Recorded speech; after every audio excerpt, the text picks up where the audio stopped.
Karnataka news beet follow ಮಾಡಿ, subscribe ಮಾಡಿ. ವಿಜಯನಗರ ಜಿಲ್ಲೆಯ ಕಕ್ಕುಪ್ಪಿಯ ಬಳಿ ಈ ಅಕ್ರಮ ಗ್ರಾವೆಲ್ ದಂಧೆ ಭಾರೀ ತಲೆ ಎತ್ತಿದೆ. ಹಾಡ ಹಗಲೇ ಟಿಪ್ಪರ್ಗಳಲ್ಲಿ ಗ್ರಾವೆಲ್ಗಳನ್ನ ಸಾಗಾಟ ಮಾಡಲಾಗ್ತಾ ಇದೆ. ಕಕ್ಕುಪ್ಪಿ ಬಳಿ ತಲೆ ಎತ್ತಿದ ಅಕ್ರಮ ಗ್ರಾವೆಲ್ ದಂಧೆ. ಹಾಡ ಹಗಲೇ ಟಿಪ್ಪರ್ಗಳಲ್ಲಿ ಗ್ರಾವೆಲ್ ಸಾಗಾಟ ಮಾಡಲಾಗ್ತಿದೆ. ವಿಜಯನಗರ ಜಿಲ್ಲೆಯ ಕೂಡ್ಲಿಗಿ ತಾಲೂಕಿನ ಕಕ್ಕುಪ್ಪಿ ಗ್ರಾಮ ರಾಜಾರೋಷವಾಗಿ ಜೆಸಿಬಿಯನ್ನ ಬಳಕೆ ಮಾಡಿ ಗ್ರಾವೆಲ್ ಅಗಿತಾ ಇದ್ದಾರೆ. ಅರಣ್ಯ ಪ್ರದೇಶದಲ್ಲೇ ಅಕ್ರಮ ಗ್ರಾವೆಲ್ ಮಾಫಿಯಾ ನಡೀತಾ ಇದೆ. ಸಂಡೂರು ರಸ್ತೆ ಅಗಲೀಕರಣಕ್ಕೆ ಗ್ರಾವೆಲ್ ಸಾಗಾಟವನ್ನು ಮಾಡಲಾಗ್ತಾ ಇದೆ. ವಿಜಯನಗರ ಜಿಲ್ಲೆಯ ಕೂಡ್ಲಿಗಿ ತಾಲೂಕಿನ ಕಕ್ಕುಪ್ಪಿ ಗ್ರಾಮ. ನೀವೇನು ದೃಶ್ಯಾವಳಿಗಳಲ್ಲಿ ಗಮನಿಸ್ತಾ ಇದ್ದೀರಾ, ಈ ಒಂದು ಕಕ್ಕುಪ್ಪಿ ಗ್ರಾಮದಲ್ಲಿ ಹಾಡ ಹಗಲೇ ರಾಜಾರೋಷವಾಗಿ ಜೆಸಿಬಿಯನ್ನ ಬಳಕೆ ಮಾಡಿಕೊಂಡು ಗ್ರಾವೆಲ್ ಅಗಿಯೋದಲ್ಲದೆ ನಗರದ ಮೂಲಕವೇ ಅದನ್ನ ಸಾಗಾಟ ಮಾಡಲಾಗ್ತಾ ಇರುವಂತದ್ದು. ಅರಣ್ಯ ಪ್ರದೇಶದಲ್ಲಿ ಅಕ್ರಮ ಗ್ರಾವೆಲ್ ಮಾಫಿಯಾ ನಡೀತಾ ಇದೆ. ಸಂಡೂರು ರಸ್ತೆ ಅಗಲೀಕರಣಕ್ಕೆ ಗ್ರಾವೆಲ್ ಅನ್ನ ಅಂದ್ರೆ ಅಗದಿರ್ತಕ್ಕಂಥ ಎಲ್ಲಾ ಗ್ರಾವೆಲ್ ಅನ್ನ ಕೂಡ ಸಾಗಾಟ ಮಾಡಲಾಗ್ತಾ ಇದೆ. ಸಾಗಾಟ ಮಾಡುವಂತಹ ಸಂದರ್ಭದಲ್ಲಿ ತೆಗೆದಿರ್ತಕ್ಕಂಥ ದೃಶ್ಯ ಅಂದ್ರೆ ಲಾರಿ ಹೋಗುವಂತಹ ದೃಶ್ಯವನ್ನ ನೀವು ಕೂಡ ಗಮನಿಸಬಹುದಾಗಿದೆ. ಇನ್ನೊಂದು ಕಡೆ ನೀವು ನೋಡ್ತಾ ಹೋಗೋದಾದ್ರೆ ಎಲ್ಲಿ ಆ ಒಂದು ಗ್ರಾವೆಲ್ ಮಾಫಿಯಾ ನಡೀತಾ ಇದೆ ಅದರ ಬಗ್ಗೆಯೂ ಕೂಡ ದೃಶ್ಯವನ್ನ ಗಮನಿಸಬಹುದಾಗಿದೆ. ವಿಜಯನಗರ ಜಿಲ್ಲೆಯ ಕೂಡ್ಲಿಗಿ ತಾಲೂಕಿನ ಕಕ್ಕುಪ್ಪಿ ಗ್ರಾಮ. ಕಕ್ಕುಪ್ಪಿ ಗ್ರಾಮದ ಅವ್ಯವಸ್ಥೆಯನ್ನು ನೀವು ನೋಡ್ತಾ ಇದ್ದೀರಾ. ಸಂಡೂರು ರಸ್ತೆ ಅಗಲೀಕರಣಕ್ಕೆ ಅರಣ್ಯ ಪ್ರದೇಶದಲ್ಲೇ ಅಕ್ರಮವಾಗಿ ಗ್ರಾವೆಲ್ ಮಾಫಿಯಾವನ್ನ ನಡೆಸ್ತಾ ಇರುವಂತದ್ದು, ಗ್ರಾವೆಲ್ ಸಾಗಾಟವನ್ನು ಮಾಡಲಾಗ್ತಾ ಇರುವಂತದ್ದು. ಗುತ್ತಿಗೆದಾರನ ಜೊತೆ ಅಧಿಕಾರಿಗಳೇ ಶಾಮೀಲಾಗಿದ್ದಾರಾ? ಹಾಗಾದ್ರೆ ಕೂಡ್ಲಿಗಿ ತಾಲೂಕು ಆಡಳಿತವೇ ಸಾಥ್ ಕೊಡ್ತಾ ಎನ್ನುವಂತಹ ಅನುಮಾನ ಉಂಟಾಗ್ತಾ ಇದೆ. ಕಣ್ಮುಚ್ಚಿ ಕುಳಿತ್ರ ತಹಶೀಲ್ದಾರ್ ವಿಕೆ ನೇತ್ರಾವತಿ. ನಿದ್ರೆಗೆ ಜಾರಿದ್ರ ಕೂಡ್ಲಿಗಿಯ ಅರಣ್ಯ ಅಧಿಕಾರಿಗಳ ವಿರುದ್ಧ ಸಾರ್ವಜನಿಕರು ಆಕ್ರೋಶವನ್ನ ವ್ಯಕ್ತಪಡಿಸ್ತಾ ಇದ್ದಾರೆ. ಗ್ರಾವೆಲ್ ದಂಧೆಗೆ ಕಡಿವಾಣ ಹಾಕುವಂತೆ ಆಗ್ರಹವನ್ನ ಕೂಡ ಮಾಡಲಾಗ್ತಾ ಇದೆ. ಸಂಡೂರು ರಸ್ತೆ ಅಗಲೀಕರಣ ಆಗ್ತಾ ಇದೆ. ಈ ಸಂಡೂರು ರಸ್ತೆ ಅಗಲೀಕರಣ ಆಗೋಕೆ ಗ್ರಾವೆಲ್ ಅನ್ನ ಇಲ್ಲಿಂದ ಸಾಗಾಟ ಮಾಡಲಾಗ್ತಾ ಇದೆ. ಹಾಗಾದ್ರೆ ಸಂಡೂರು ರಸ್ತೆ ಅಗಲೀಕರಣದ ಟೆಂಡರ್ ಅನ್ನ ಇಟ್ಕೊಂಡಿರ್ತಕ್ಕಂಥ ಗುತ್ತಿಗೆದಾರನ ಜೊತೆಗೆ ಅರಣ್ಯಾಧಿಕಾರಿಗಳು ಹಾಗೆ ತಹಶೀಲ್ದಾರ್ ಏನಾದ್ರೂ ಸಾಥ್ ಕೊಡ್ತಾ ಇದ್ದಾರಾ, ಶಾಮೀಲಾಗಿದ್ದಾರಾ ಎನ್ನುವಂತಹ ಅನುಮಾನ ವ್ಯಕ್ತವಾಗ್ತಾ ಇದೆ. ನೋಡಿ, ತಹಶೀಲ್ದಾರ್ ವಿಕೆ ನೇತ್ರಾವತಿ ಕಣ್ಮುಚ್ಕೊಳ್ತಿದ್ದಾರಾ, ನಿದ್ರೆಗೆ ಜಾರಿದ್ದಾರಾ ಅಂತ ಅಲ್ಲಿನ ಗ್ರಾಮಸ್ಥರು ಸಾರ್ವಜನಿಕರು ಆಕ್ರೋಶವನ್ನ ವ್ಯಕ್ತಪಡಿಸ್ತಾ ಇದ್ದಾರೆ. ಇದೇ ವಿಚಾರಕ್ಕೆ ಸಂಬಂಧಪಟ್ಟಂತೆ ನಮ್ಮ ಪ್ರತಿನಿಧಿ ವಿಜಯನಗರದಿಂದ ರಾಜು ದೂರವಾಣಿ ಸಂಪರ್ಕದಿಂದ ಜಾಯಿನ್ ಆಗ್ತಾ ಇದ್ದಾರೆ. ಮತ್ತಷ್ಟು ಅಪ್ಡೇಟ್ಸ್ ಕೂಡ ನೀಡ್ತಾ ಹೋಗ್ತಾರೆ. ಎಸ್ ರಾಜು, ಯಾವಾಗಿಂದ ಈ ಒಂದು ಗ್ರಾವೆಲ್ ದಂಧೆ ನಡೀತಾ ಇದೆ? ಈ ಕುರಿತಂತೆ ಯಾರಿಗೂ ಕೂಡ ಅಂದ್ರೆ ಯಾವ ಅಧಿಕಾರಿಗಳ ಗಮನಕ್ಕೂ ಕೂಡ ತಂದಿಲ್ವಾ ಅಲ್ಲಿನ ಗ್ರಾಮಸ್ಥರಾಗಿರ್ಬಹುದು, ಸಾರ್ವಜನಿಕರಾಗಿರಬಹುದು? ಏನಿದೆ ಕತೆ ಅಂತ? ಎಸ್ ಕಾವ್ಯ, ಕಳೆದ ಒಂದು ವಾರದ ಹಿಂದಷ್ಟೇ ನಾವು ವಿಜಯನಗರ ಜಿಲ್ಲೆಯ ಕೊಟ್ಟೂರು ತಾಲೂಕಿನ ಒಂದು ಚಿರಿಬಿ ಅನ್ನೋ ಗ್ರಾಮದಲ್ಲಿ ಗ್ರಾವೆಲ್ ದಂಧೆ ಬಗ್ಗೆ ಒಂದು ಸುದ್ದಿಯನ್ನ ಪ್ರಸಾರ ಮಾಡಿದ್ವಿ. ಇದೀಗ ಕೊಟ್ಟೂರು ಪಕ್ಕದಲ್ಲಿ ಇರತಕ್ಕಂತ ಮತ್ತೊಂದು ತಾಲೂಕು ಕೂಡ್ಲಿಗಿಯಲ್ಲೂ ಕೂಡ ಅಕ್ರಮ ಗ್ರಾವೆಲ್ ದಂಧೆ ತಲೆ ಎತ್ತಿರುವಂತದ್ದು.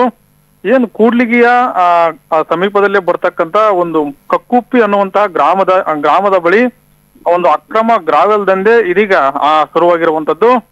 ಅದರಲ್ಲೂ ಕೂಡ ಏನ ಗ್ರಾಮದ ಹೊರವಲಯದಲ್ಲಿರ್ತಕ್ಕಂಥ ಅರಣ್ಯ ಪ್ರದೇಶವೊಂದರಲ್ಲಿ ಆಡಾಗಲೇ ಈ ಕಿರಾತಕರು ಜೆಸಿಬಿಯನ್ನ ಬಳಸಿ ಗ್ರಾವೆಲ್ ಅನ್ನ ಅಗೆದು ನಂತರ ಟಿಪ್ಪರ್ ಮೂಲಕ ಈ ಗ್ರಾವೆಲ್ ಅನ್ನ ಸಾಗಾಟ ಮಾಡ್ತಾ ಇರುವಂತದ್ದು. ಏನು ಕೂಡ್ಲಿಗಿಯಲ್ಲಿ ಸಂಡೂರು ರಸ್ತೆಯನ್ನ ಅಗಲೀಕರಣ ಮಾಡಲಾಗ್ತಿದೆ. ಈ ರಸ್ತೆಯ ಕಾಮಗಾರಿಗಾಗಿ ಈ ಗ್ರಾವೆಲ್ ಅನ್ನ ಗುತ್ತಿಗೆದಾರರು ಸಾಗಾಟ ಮಾಡ್ತಿದ್ದಾರೆ. ಇನ್ನು ಈ ಅಕ್ರಮ ಗ್ರಾವೆಲ್ ದಂಧೆಗೆ ಕಡಿವಾಣ ಹಾಕ್ಬೇಕಾಗಿರ್ತಕ್ಕಂತ ಏನು ತಹಶೀಲ್ದಾರ್ ಆಗಿರ್ಬೋದು, ಇನ್ನು ಸಂಬಂಧಪಟ್ಟಂತ ಅರಣ್ಯ ಇಲಾಖೆ ಅಧಿಕಾರಿಗಳಿರ್ಬೋದು, ಕಣ್ಣಾರೆ ಕಂಡು ಕೂಡ ಕಣ್ಮುಚ್ಚಿ ಕುಳಿತಿದ್ದಾರೆ ಅಂತಂದೇಳಿ ಅಲ್ಲಿನ ಸ್ಥಳೀಯರು ಆರೋಪ ಮಾಡ್ತಾ ಇರುವಂತದ್ದು. ಈ ಅಕ್ರಮದೊಂದಿಗೆ ಕೂಡಲೇ ಕಡಿವಾಣ ಹಾಕ್ಬೇಕು, ಇಲ್ಲದಿದ್ರೆ ನಾವು ಮುಂದಿನ ದಿನಗಳಲ್ಲಿ ಒಂದು ಹೋರಾಟನ ಮಾಡ್ತೀವಿ ಅಂತಂದೇಳಿ ಅಲ್ಲಿನ ಪರಿಸರ ಪ್ರೇಮಿಗಳಾಗಿರ್ಬೋದು, ಸಾರ್ವಜನಿಕರಾಗಿರ್ಬೋದು ಒಂದು ಖಡಕ್ ಎಚ್ಚರಿಕೆಯನ್ನ ನೀಡ್ತಾ ಇರುವಂತದ್ದು. ಕಾವ್ಯ, ರಾಜು, ಈ ಸಂಡೂರು ರಸ್ತೆ ಅಗಲೀಕರಣದ ಟೆಂಡರ್ ಇಟ್ಕೊಂಡಿರ್ತಕ್ಕಂಥ ಗುತ್ತಿಗೆದಾರ ಯಾರು? ಈ ಬಗ್ಗೆ ಏನಾದ್ರೂ ಮಾಹಿತಿ ದೊರಕಿದೆಯಾ? ಹೇಗೆ ಕಾವ್ಯ, ಸದ್ಯಕ್ಕೆ ಅಲ್ಲಿನ ಗುತ್ತಿಗೆದಾರನ ಬಗ್ಗೆ ಮಾಹಿತಿ ಇನ್ನೂ ಲಭ್ಯವಾಗಿಲ್ಲ. ಒಟ್ನಲ್ಲಿ ಆ ಸಂಡೂರು ರಸ್ತೆ ಅಗಲೀಕರಣ ಮಾಡೋದಕ್ಕಾಗಿನೇ ಆ ಗುತ್ತಿಗೆದಾರ ಅಲ್ಲಿನ ಏನು ಅರಣ್ಯ ಪ್ರದೇಶದಲ್ಲಿ ಇರ್ತಕ್ಕಂತ ಗ್ರಾವೆಲ್ ಅನ್ನ ಸಾಗಾಟ ಮಾಡ್ತಾ ಇದ್ದಾರೆ. ಇನ್ನೊಂದು ಲೆಕ್ಕದಲ್ಲಿ ಈ ಗುತ್ತಿಗೆದಾರನಿಗೆ ಏನಾದ್ರು ಈ ತಹಶೀಲ್ದಾರ್ ಆಗಿರ್ಬೋದು, ತಾಲೂಕು ಆಡಳಿತ ಆಗಿರ್ಬೋದು, ಏನ್ ಈ ಅರಣ್ಯ ಇಲಾಖೆ ಅಧಿಕಾರಿಗಳು ಏನಾದ್ರು ಕೈ ಜೋಡಿಸಿದ್ರ ಅಂತಂದೇಳಿ ಹತ್ತಾರು ಅನುಮಾನಗಳು ಹುಟ್ತಾ ಇರುವಂತದ್ದು. ಯಾಕಂದ್ರೆ ಇಷ್ಟೆಲ್ಲ ಆಡಾಗ್ಲೇ ಈ ಗ್ರಾವೆಲ್ ಮಾಫಿಯಾ ನಡೀತಾ ಇದ್ರು ಯಾವೊಬ್ಬ ಅಧಿಕಾರಿ ಕೂಡ ಕಡಿವಾಣ ಆಗ್ತಾ ಇಲ್ಲ. ಹೀಗಾಗಿ ಸಾರ್ವಜನಿಕರು ಆ ಅಧಿಕಾರಿಗಳ ವಿರುದ್ಧ ಆಕ್ರೋಶ ಹೊರಾಗ್ತಾ ಇರುವಂತದ್ದು. ಕಾವ್ಯ, ಥ್ಯಾಂಕ್ ಯು ರಾಜು, ತಮ್ಮೆಲ್ಲ ಡೀಟೇಲ್ಸ್ಗಾಗಿ ಧನ್ಯವಾದಗಳು. ನೋಡಿ, ಸಣ್ಣೂರು ರಸ್ತೆ ಅಗಲೀಕರಣ ನಡೀತಾ ಇದೆ. ಟೆಂಡರ್ ತೆಗೆದುಕೊಂಡಿರ್ತಕ್ಕಂಥ ಗುತ್ತಿಗೆದಾರನ ಜೊತೆ ಅಧಿಕಾರಿಗಳೇ ಶಾಮೀಲಾಗಿದ್ದಾರಾ? ಅವರೇ ಶಾಮೀಲಾಗಿ ಒಂದು ಗ್ರಾವೆಲ್ ಮಾಫಿಯಾ ನಡೀತಾ ಇದೆ, ಗ್ರಾವೆಲ್ ಸಾಗಾಟವನ್ನು ಮಾಡಲಾಗ್ತಾ ಇದೆ. ಇದಕ್ಕೆ ಅವರೇ ಕೈ ಜೋಡಿಸಿದ್ದಾರಾ ಎನ್ನುವಂತಹ ಅನುಮಾನ ಕೂಡ ವ್ಯಕ್ತವಾಗ್ತಾ ಇದೆ. ತಹಶೀಲ್ದಾರ್ ವಿ.ಕೆ. ನೇತ್ರಾವತಿ ಅವರು ಕೂಡ ಏನು ಈ ಬಗ್ಗೆ ಕ್ರಮವನ್ನು ತೆಗೆದುಕೊಳ್ತಾ ಇಲ್ಲ. ಇನ್ನು ಅರಣ್ಯಾಧಿಕಾರಿಗಳು ನೋಡಿ, ಅರಣ್ಯ ಪ್ರದೇಶದಲ್ಲೇ ಈ ಗ್ರಾವೆಲ್ ಮಾಫಿಯಾ ನಡೀತಾ ಇರುವಂಥದ್ದು, ಗ್ರಾವೆಲ್ಗಳಿಗಾಗಿ ಅಗೆತವನ್ನ ಕೂಡ ಶುರು ಮಾಡಿರುವಂಥದ್ದು. ಆದರೆ ಇಲ್ಲಿ ಅರಣ್ಯಾಧಿಕಾರಿಗಳು ಕೂಡ ಎಚ್ಚೆತ್ಕೊಂಡಿದ್ದಾರಾ ಅಥವಾ ಇಲ್ವಾ? ನಿಜಕ್ಕೂ ಕೂಡ ನಿದ್ರೆಗೆ ಜಾರಿದ್ದಾರಾ? ಈ ಎಲ್ಲ ರೀತಿಯ ಅನುಮಾನಗಳು ಕೂಡ ಉಂಟಾಗ್ತಾ ಇದೆ. ಸಾರ್ವಜನಿಕರು ಕೂಡ ಆಕ್ರೋಶವನ್ನು ವ್ಯಕ್ತಪಡಿಸ್ತಾ ಇದ್ದಾರೆ. ಈ ಗ್ರಾವೆಲ್ ದಂಧೆಗೆ ತಕ್ಷಣ ಕಡಿವಾಣ ಹಾಕಬೇಕು, ಹಾಗೆ ಮುಂದಿನ ಕ್ರಮವನ್ನು ಕೂಡ ತೆಗೆದುಕೊಳ್ಬೇಕು. ರಸ್ತೆ ಅಗಲೀಕರಣ ಮಾಡಬೇಕು, ಓಕೆ, ರಸ್ತೆ ಅಗಲೀಕರಣಕ್ಕೆ ಇಲ್ಲಿಂದ ಯಾಕೆ, ಅರಣ್ಯ ಪ್ರದೇಶದಿಂದ ಯಾಕೆ ಗ್ರಾವೆಲ್ ಮಾಫಿಯಾವನ್ನ ಮಾಡಬೇಕು? ಅದಕ್ಕೆ ಆದಂತಹ ಒಂದು ಪ್ರೊಸೀಜರ್ ಇರುತ್ತೆ. ಕರ್ನಾಟಕ ನ್ಯೂಸ್ ಬೀಟ್ನ ಎಕ್ಸ್ಕ್ಲೂಸಿವ್ ಸ್ಟೋರಿ ನೀವು ನೋಡ್ತಾ ಇರುವಂಥದ್ದು. ವಿಜಯನಗರ ಜಿಲ್ಲೆಯ ಕೂಡ್ಲಿಗಿ ತಾಲೂಕಿನ ಕಕ್ಕುಪ್ಪಿ ಗ್ರಾಮದ ಒಂದು ಸಾಗಾಟ, ಏನು ಗ್ರಾವೆಲ್ ಸಾಗಾಟ, ಗ್ರಾವೆಲ್ ಮಾಫಿಯಾದ ಸಾಗಾಟದ ದೃಶ್ಯಾವಳಿಗಳನ್ನ ಗಮನಿಸ್ತಾ ಇದ್ದೀರಾ. ಅಧಿಕಾರಿಗಳ ವಿರುದ್ಧ ಸಾರ್ವಜನಿಕರು ಕೆಂಡ ಕಾರ್ತಾ ಇದ್ದಾರೆ, ಆಕ್ರೋಶವನ್ನು ವ್ಯಕ್ತಪಡಿಸ್ತಾ ಇದ್ದಾರೆ. ನೋಡಿ, ಹಾಡ ಹಗಲೇ ಆ ಟ್ರಕ್ನಲ್ಲಿ ಗ್ರಾವೆಲ್ ಸಾಗಾಟವನ್ನು ಮಾಡಲಾಗ್ತಾ ಇದೆ. ಆದರೂ ಕೂಡ ಅಲ್ಲಿ ಇರ್ತಕ್ಕಂಥ ಅಧಿಕಾರಿಗಳಾಗಿರ್ಬೋದು, ಜನಪ್ರತಿನಿಧಿಗಳಾಗಿರ್ಬಹುದು, ತಹಶೀಲ್ದಾರ್ ಆಗಿರ್ಬೋದು, ಇವರೆಲ್ಲರ ಕಣ್ತಪ್ಪಿಸೇನು ಹೋಗ್ತಾ ಇಲ್ವಲ್ಲ. ಜನಗಳಿಗೆ ಕಾಣಿಸ್ತಾ ಇದೆ, ಅಧಿಕಾರಿಗಳಿಗೆ ಕಣ್ಣಿಗೆ ಕಾಣಿಸ್ತಾ ಇಲ್ಲ ಅಂತಂದ್ರೆ ಯಾವ ರೀತಿ ಇದೆ ಅಲ್ಲಿನ ವ್ಯವಸ್ಥೆ? ರಾಜಾರೋಷವಾಗಿ JCBಯನ್ನ ಬಳಕೆ ಮಾಡಿಕೊಂಡು ಗ್ರಾವೆಲ್ ಅಗಿತಾರಂತೆ. ಇನ್ನ ಹಾಡ ಹಗಲೇ ಅದನ್ನ ಸಾಗಾಟ ಮಾಡ್ತಾ ಇದ್ದಾರೆ. ಇದೆಲ್ಲವೂ ಕೂಡ ಸಾಕಷ್ಟು ಅನುಮಾನಗಳಿಗೆ ಎಡೆ ಮಾಡಿಕೊಡ್ತಾ ಇರುವಂಥದ್ದು. ಕೂಡ್ಲಿಗಿ ತಾಲೂಕು ಆಡಳಿತವೇ ಸಾಥ್ ಕೊಡ್ತಾ ಇದೆಯಾ? ಹಾಗಾದ್ರೆ ಕರ್ನಾಟಕ ನ್ಯೂಸ್ ಬೀಟ್ನ ಎಕ್ಸ್ಕ್ಲೂಸಿವ್ ಸ್ಟೋರಿ ನೀವು ನೋಡ್ತಾ ಇರುವಂಥದ್ದು. ನೋಡಿ, ಅಧಿಕಾರಿಗಳ ವಿರುದ್ಧ ಸಾರ್ವಜನಿಕರು ಹಿಡಿಶಾಪವನ್ನು ಹಾಕ್ತಾ ಇದ್ದಾರೆ. ಗ್ರಾವೆಲ್ ದಂಧೆಗೆ ಈ ಕೂಡಲೇ ಕಡಿವಾಣ ಹಾಕಬೇಕು ಅಂತ ಆಗ್ರಹವನ್ನ ಕೂಡ ಮಾಡ್ತಾ ಇದ್ದಾರೆ. ವಿಜಯನಗರ ಡಿಸ್ಟಿಕ್ನಲ್ಲಿ ಇದು ಹೆಚ್ಚು ಕಮ್ಮಿ 2 ಅಥವಾ 3ನೇ ಪ್ರಕರಣ ಅಂತ ಅಂದ್ಕೊಳ್ತೀನಿ. ಈ ಹಿಂದೆಯೂ ಕೂಡ ಕರ್ನಾಟಕ ನ್ಯೂಸ್ ಬೀಟ್ನಲ್ಲಿ ಇದೇ ಗ್ರಾವೆಲ್ ದಂಧೆಯ ಒಂದು ಪ್ರಕರಣದ ಸುದ್ದಿಯನ್ನ ನಾವು ಬಿತ್ತರಿಸಿದ್ವಿ. ಇದೀಗ ಕಕ್ಕುಪ್ಪಿ ಬಳಿಯ ಈ ಅಕ್ರಮ ಗ್ರಾವೆಲ್ ದಂಧೆ ನಡೀತಾ ಇದೆ. ಈ ಗ್ರಾವೆಲ್ ದಂಧೆಗೆ ಸಾಥ್ ಕೊಡ್ತಾ ಇರತಕ್ಕಂಥ ಅಧಿಕಾರಿಗಳಾದ್ರೂ ಯಾರು? ಇದ್ರ ಬಗ್ಗೆಯೂ ಕೂಡ ತನಿಖೆಯನ್ನ ಮುಂದುವರಿಸಬೇಕಾಗುತ್ತೆ.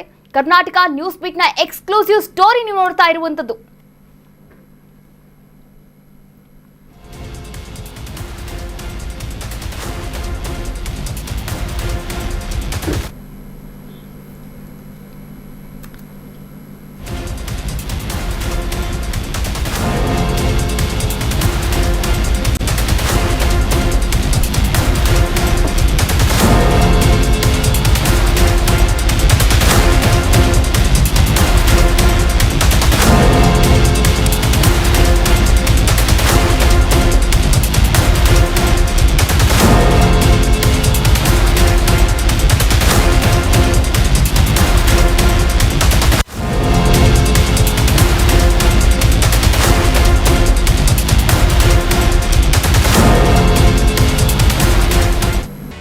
ಕರ್ನಾಟಕ ನ್ಯೂಸ್ ಬೀಟ್ ಫಾಲೋ ಮಾಡಿ, ಸಬ್ಸ್ಕ್ರೈಬ್ ಮಾಡಿ.